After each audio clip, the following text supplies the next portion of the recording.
오늘 함께 나눌 하나님 말씀은 시편 3편입니다. 시편 3편 말씀. 여호와여, 나의 대적이 어찌 그리 많은지요. 일어나 나를 치는 자가 많으니이다. 많은 사람이 나를 대적하여 말하기를 그는 하나님께 구원을 받지 못한다 하나이다.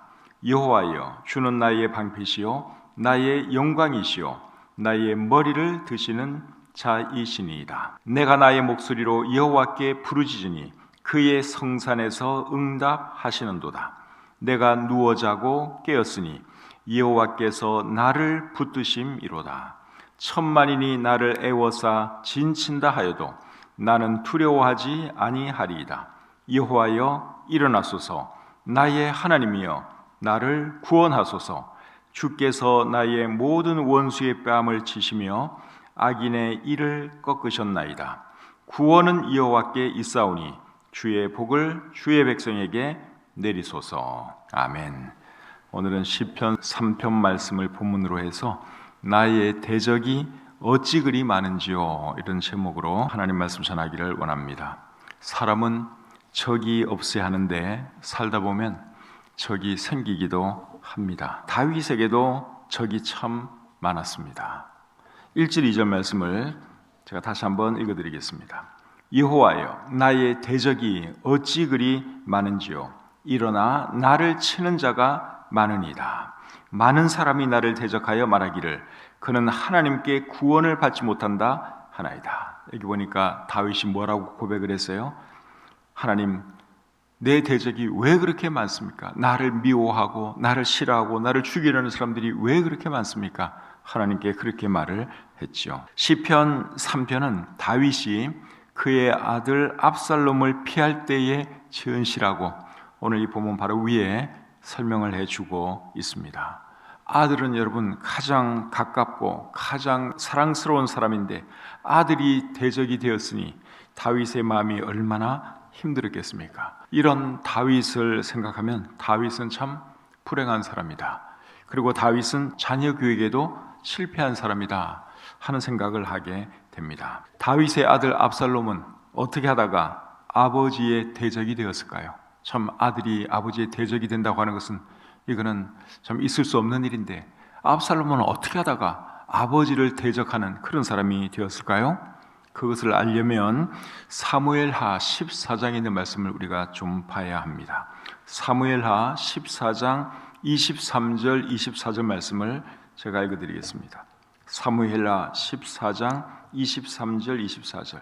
요압이 일어나 그술로 가서 압살롬을 데리고 예루살렘으로 오니 왕이 이르되 그를 그의 집으로 물러가게 하여 내 얼굴을 볼 수 없게 하라 하매 압살롬이 자기 집으로 돌아가고 왕의 얼굴을 보지 못하니라. 그 다음에 28절부터 32절입니다. 압살롬이 이태 동안 예루살렘에 있으되 왕의 얼굴을 보지 못하였으므로 압살롬이 요압을 왕께 보내려 하여 압살롬이 요압에게 사람을 보내 부르되 그에게 오지 아니하고 또다시 그에게 보내되 오지 아니하는지라. 압살롬이 자기의 종들에게 이르되 보라, 요압의 밭이 내 밭 근처에 있고 거기 보리가 있으니 가서 불을 지르라 하니라. 압살롬의 종들이 그 밭에 불을 질렀더니 요압이 일어나 압살롬의 집으로 가서 그에게 이르되 어찌하여 네 종들이 내 밭에 불을 질렀느냐 하니 압살롬이 요압에게 대답하되 내가 일찍이 사람을 내게 보내 너를 이리로 오라고 청한 것은 내가 너를 왕께 보내 아뢰게 하기를 어찌하여 내가 그술에서 돌아오게 되었나이까. 이때까지 거기에 있는 것이 내게 나았으리이다 하려 함이로다. 이제는 네가 나로 하여금 왕의 얼굴을 볼 수 있게 하라. 내가 만일 죄가 있으면 왕이 나를 죽이시는 것이 옳으니라 하는지라. 이 말씀을 잘 보면 압살롬의 불만이 뭔지 여러분 아시겠죠? 압살롬은 아버지 다윗 왕이 자기를 벌하든지 용사든지 둘 중에 하나를 확실하게 해주기를 바랬습니다. 그런데 다윗은 둘 중에서 아무것도 확실하게 하지를 않았어요. 확실하게 벌을 주지도 않았고 확실하게 용서해 주지도 않았습니다. 그런 아버지에 대해서 압살롬은 불만이 있었지요. 아버지에 대한 불만은 그 전부터 사실 있었습니다. 압살롬의 이복형 암논이 압살롬의 여동생 다말을 범했을 때 다윗은 아무런 조치를 취하지 아니했습니다. 아들이, 자기 큰아들이 자기의 다른 딸을 겁탈했으면 벌을 주는 것이 맞지요. 그런데 다윗은 거기에 대해서 심히 화를 냈다. 그런 기록만 우리 성경에 있지 암논을 어떻게 벌을 했다, 그런 내용이 전혀 없습니다. 그래서 압살롬이 결국 어떻게 하죠? 자기의 여동생을 겁탈한 자기의 이복형 암논을 자기가 직접 죽이게 되지요. 이복형을 죽였기 때문에 압살롬은 이제 도망갈 수밖에 없었습니다. 그리고 2년이 지난 뒤에 다시 또 오라고 하니까 돌아왔지요. 그런데도 아버지는 2년 동안 한 번도 자기를 만나주지 않았다고 하는 사실이죠. 그러다 보니까 아버지에 대한 불만이 쌓이면서 결국 쿠데타를 일으키게 된 것입니다. 압살롬이 쿠데타를 일으키니까 많은 사람이 압살롬 편에 섰습니다. 그것을 보고 다윗이 하는 말이 뭔가 하면 오늘 본문에서 읽은 1절과 2절 말씀이죠. 다시 한번 읽어보겠습니다. 여호와여, 나의 대적이 어찌 그리 많은지요. 일어나 나를 치는 자가 많으니이다. 많은 사람이 나를 대적하여 말하기를 그는 하나님께 구원을 받지 못한다 하나이다. 많은 대적이 일어났다고 말씀을 하고 있죠. 그 대적의 우두머리는 그의 아들, 다윗의 아들 압살롬이고, 압살롬이 쿠데타를 이루니까 많은 사람이 압살롬 편이 되었습니다. 그러면서 다윗을 비방하고 다윗을 욕하고 다윗은 이제 끝났다 그러면서 다윗을 많이 힘들게 했지요. 2절 끝부분에 보면 셀라라고 하는 말이 있죠. 셀라. 우리 성경에 가끔 셀라라고 하는 말이 나오는데, 이 셀라라고 하는 말은 들어 올리라 아니면 조용히 하라, 둘 중에 하나예요. 들어 올리라고 하면 뭘 들어 올리라는 것입니까? 목소리를 높여 찬양하라, 그런 의미가 되는 것이고, 조용히 하라, 그렇게 이해를 하면 목소리 내지 말고 잠깐 쉬라, 그러한 뜻이 되는 것이죠. 그래서 이 셀라는 그냥 음악적인 지시어다, 그렇게 여러분들이 이해하시면 되겠습니다. 음악적인 지시어이기 때문에 성경을 읽다가 셀라라고 하는 말이 나오면, 괄호 안에 셀라 이렇게 나오면 그것을 읽을 필요가 있을까요? 없을까요? 읽을 필요가 없어요. 왜냐하면 음악적인 지시어니까 요거는 이렇게 하라 하는 그런 사인이에요. 그러니까 읽을 필요가 없죠. 그래서 제가 성경을 읽을 때 셀라는 읽지 않았죠. 그런데 시중에 나와 있는 그 듣는 성경, 오디오 성경 이런 거 보면 거의 다 들어가 있어요. NIV 영어 성경도 보면 쭉 읽다가 셀라 이렇게 읽고요. 개역개정판 성경도 이렇게 듣다 보면 셀라를 꼭 읽더라고요. 근데 제가 볼 때는 읽을 필요가 없어요. 왜냐하면 이건 음악적인 지시이기 때문에 굳이 읽을 필요가 없습니다. 그래서 우리 성경에도 이렇게 괄호 안에 셀라라고 하는 글을 써 놓은 것이죠. 3절 4절 계속 보겠습니다. 여호와여, 주는 나의 방패시요 나의 영광이시요 나의 머리를 드시는 자이시니이다. 내가 나의 목소리로 여호와께 부르짖으니 그의 성산에서 응답하시는도다. 자식이 쿠데타를 일으킨 힘든 상황에서 다윗은 누구를 바라보았는가 하면 하나님을 바라보았습니다. 다윗은 하나님이 자기의 생명을 지켜줄 것이고 왕위를 지켜줄 것이고 명예를 지켜줄 것이라고 하는 확신이 있었습니다. 그래서 하는 말이 뭔가 하면 3절 말이죠. 여호와여, 주는 나의 방패시요 나의 영광이시요 나의 머리를 드시는 자이시니이다. 그리고 다윗은 하나님께서 그렇게 해주시도록 하나님께 기도했고 하나님은 다윗의 기도를 들어주셨습니다. 4절 말씀 다시 읽어보겠습니다. 내가 나의 목소리로 여호와께 부르짖으니 그의 성산에서 응답하시는도다. 다윗이 힘든 상황 가운데서 하나님 바라보면서 하나님께 정말 부르짖어 기도했습니다. 그랬더니 하나님께서 어떻게 해주셨다고요? 그의 기도를 들어주셨다고 다윗이 여기서 말씀하고 있죠. 다윗이 아버지로서 왕으로서 부족한 면도 있었지만 하나님을 신뢰하고 의지하는 마음은 그 누구도 다윗을 따라갈 수 없었습니다. 이런 점 때문에 하나님께서 다윗을 사랑해 주시고 축복해 주셨다고 믿습니다. 살다 보면 여러분, 우리도 어려운 일 당할 때가 있죠. 그럴 때 우리도 다윗처럼 하나님을 바라보고 하나님께 기도할 수 있기를 바랍니다. 하나님을 바라보고 하나님께 기도하면 하나님께서 응답해 주십니다. 기도하는 사람의 기도를 하나님이 절대로 외면하지 않습니다. 우리 하나님은 지금도 살아계시고 우리가 기도하면 들으시는 분이라고 하는 것을 여러분 절대로 잊지 마시기를 바랍니다. 다윗에게 방패가 되어 주셨던 하나님은 우리에게도 방패가 되어 주실 것입니다. 다윗의 머리를 들어 주셨던 하나님은 저와 여러분들의 머리도 들어 주실 것입니다. 그래서 어렵고 힘든 일이 있으면 하나님께 기도해야 하는 것이죠. 사람들 찾아가고 그럴 필요 없어요. 하나님께 기도하는 것이 최우선적으로 해야 할 일입니다. 하나님께 부르짖어 기도하면 하나님이 들어주시고 도와주시기 때문에 그렇습니다. 5절 6절 계속 보겠습니다. 내가 누워 자고 깨었으니 여호와께서 나를 붙드심이로다. 천만인이 나를 애워싸 진친다 하여도 나는 두려워하지 아니하리이다.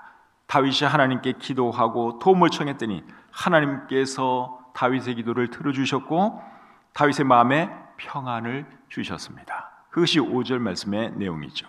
내가 누워 자고 깨었으니 여호와께서 나를 붙드심이로다. 내가 누워 자고 깨었으니 여호와께서 나를 붙드심이로다. 쿠데타가 일어난 상황에서 잠을 잔다는 것이 사실 쉬운 일이 아니죠. 그런데 하나님께서 평안을 주시니까 잠도 평안하게 잘 수 있었습니다. 어려운 일이 있고 근심이 있으면 사실 잠이 잘 안 오죠. 그럴 때는 어떻게 되느냐? 여러분 하나님께 기도하시기를 바랍니다. 기도하면 하나님께서 평안을 주십니다. 빌립보서 4장 6절 7절에 이런 말씀이 있죠. 여러분도 잘 아시는 말씀인데 빌립보서 4장 6절 7절입니다. 아무것도 염려하지 말고 다만 모든 일에 기도와 간구로 너희 구할 것을 감사함으로 하나님께 아뢰라. 그리하면 모든 지각에 뛰어난 하나님의 평강이 그리스도 예수 안에서 너희 마음과 생각을 지키시리라. 아무것도 염려하지 말고 다만 모든 일에 기도와 간구로 너희 구할 것을 감사함으로 하나님께 아뢰라. 그렇게 말씀을 하고 있죠. 그렇게 하면 어떻게 해주신다 그랬습니까? 하나님의 평강이 그리스도 예수 안에서 너희 마음과 생각을 지키실 것이다. 그렇게 말씀을 하고 있습니다. 그래서 우리가 하나님께 기도하면 하나님은 도와주십니다. 우리가 원하는 대로 이루어지지 않을 수도 있어요. 그렇게 하나님께서 우리가 원하는 대로 안 이루어 주실 수도 있습니다. 그래도 적어도 우리 마음에 평안만큼은 주신다 하는 것이죠. 우리가 원하는 대로 하나님께서 반드시 들어주신다. 그렇게는 성경이 말 안 하고 있어요. 그러나 그의 마음속에 뭘 주시느냐? 평강을 주세요. 그리하면 모든 지각에 뛰어난 하나님의 평강이 그리스도 예수 안에서 너희 마음과 생각을 지키시리라. 비록 어려움이 있고 힘든 일이 있어도 하나님께서 우리 마음에 평안 주시면 일단은 여러분 괜찮잖아요. 그렇죠? 잠도 잘 수 있고 하나님께 맡기고 우리가 살아갈 수 있으니 여러분 얼마나 감사합니까? 이런 것이 기도의 힘이에요. 우리가 원하는 대로 반드시 되는 것은 아니지만 그래도 하나님께서 우리 마음속에 뭘 주신다고요? 평안을 주세요. 평안. 이것이 기도의 힘입니다. 다윗이 하나님께 기도했더니 마음이 평안해지면서 두려움도 사라졌습니다. 그래서 다윗이 6절에서 이렇게 말을 하죠. 6절 말씀 다시 보겠습니다. 천만인이 나를 애워싸 진친다 하여도 나는 두려워하지 아니하리이다. 천만인이 나를 공격을 해도 나는 두렵지 않다. 다윗의 마음에 평안이 찾아왔고 그의 마음속에 있던 두려움이 다 사라졌습니다. 하나님께 기도하고 하나님께 도움을 청했더니 하나님께서 아직까지 문제를 해결해 주신 것은 아니지만 그의 마음속에 평안과 그리고 두려움이 사라지도록 해 주셨다 하는 것이죠. 근심되는 일이 있고 두려운 일이 생기면 저와 여러분도 다윗이 한 것처럼 하나님께 기도할 수 있기를 바랍니다. 기도하면 근심이 사라집니다. 두려움도 사라집니다. 우리가 부르는 복음성가 중에 이런 복음성가가 있습니다. 내 마음에 근심이 있느냐? 어둠 길로 행하느냐? 우리 주 예수 바라봄으로 밝은 빛 찾아오리. 눈을 주님께 돌려 그 놀라운 얼굴 보라. 주님 은혜 영광의 빛 앞에 세상 근심은 사라지네. 주님 은혜 영광의 빛 앞에 뭐가 사라진다고요? 세상 근심은 사라지네. 하나님께 기도하면 하나님께서 우리 마음에 평안을 주십니다. 세상의 근심 사라지도록 도와주십니다. 두려움 없어지도록 도와주십니다. 7절 8절 보겠습니다. 여호와여 일어나소서, 나의 하나님이여 나를 구원하소서.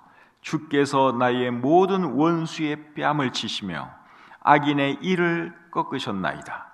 구원은 여호와께 있사오니 주의 복을 주의 백성에게 내리소서. 이 말씀은 다윗이 하나님께 도움을 청하면서 하나님께서 승리를 주실 것을 바라보면서 하는 말입니다. 7절 8절 말씀을 제가 다시 한번 읽겠습니다. 여호와여 일어나소서, 나의 하나님이여 나를 구원하소서. 주께서 나의 모든 원수의 뺨을 치시며 악인의 이를 꺾으셨나이다. 구원은 여호와께 있사오니 주의 복을 주의 백성에게 내리소서. 하나님께 도움을 청하면서 하나님께서 승리 주실 것을 바라보면서 하는 말이 이 말입니다. 시편 3편은 다윗이 압살롬을 피할 때 지은 시라고 제가 이미 말씀을 드렸죠. 그런데 이 내용을 보면 마치 다윗에게 이미 승리를 주신 것처럼 다윗이 말을 하고 있습니다. 7절 중간을 다시 한번 보겠습니다. 주께서 나의 모든 원수의 뺨을 치시며 악인의 이를 꺾으셨나이다. 아직까지는 안 꺾으셨잖아요. 아직까지는 하나님께서 원수를 갚아주시지 않으셨잖아요. 그런데도 마치 하나님께서 원수들을 다 제거해 주신 것처럼 말하는 이유가 뭡니까? 그렇게 해주실 것을 그가 믿음으로 바라보았기 때문에 그렇게 말을 하는 거예요. 그렇게 선포하는 것입니다. 여러분, 이렇게 기도하는 것이 믿음의 기도라고 할 수 있습니다. 아직까지 하나님께서 도와주시지 않았지만 도와주신 것처럼 바라보면서 이렇게 말할 수 있는 것, 그것이 믿음의 기도입니다. 마가복음 11장 24절에서 예수님은 이렇게 말씀을 하셨습니다. 그러므로 내가 너희에게 말하노니 무엇이든지 기도하고 구하는 것은 받은 줄로 믿으라. 그리하면 너희에게 그대로 되리라. 기도할 때 어떻게 기도하라고요? 받은 줄로 믿고 기도하라고 말씀을 하고 있죠. 이것이 여러분 믿음의 기도입니다. 다윗이 그렇게 기도했어요. 아직까지 적들이 자기를 죽이려고 계속 위협하는 그런 상황이에요. 그런데도 마치 하나님께서 다 해결해 주신 것처럼 하나님께서 저들을 물리쳐 주셨습니다. 그렇게 기도하고 있죠. 원수의 뺨을 치시며 악인의 이를 하나님께서 꺾으셨습니다. 이렇게 다윗이 기도했습니다. 이렇게 믿음으로 하나님께 기도했을 때 하나님께서 다윗의 기도를 들어주셨죠. 그래서 저와 여러분도 어렵고 힘든 일이 있으면 다윗처럼 믿음으로 하나님께 기도할 수 있기를 바랍니다. 믿음으로 기도하면 하나님께서 들어주십니다. 구원과 승리는 하나님께 있습니다. 8절 마지막 절 우리 같이 한번 읽고 마치겠습니다. 시편 3편 8절 우리 같이 한번 읽어보겠습니다. 시작. 구원은 여호와께 있사오니 주의 복을 주의 백성에게 내리소서. 구원은 누구에게 있다고요? 하나님께 있다고 말씀하고 있죠. 구원, 승리는 하나님께 있습니다. 하나님께 기도하고 하나님께 도움을 청하면 하나님께서 도와주십니다.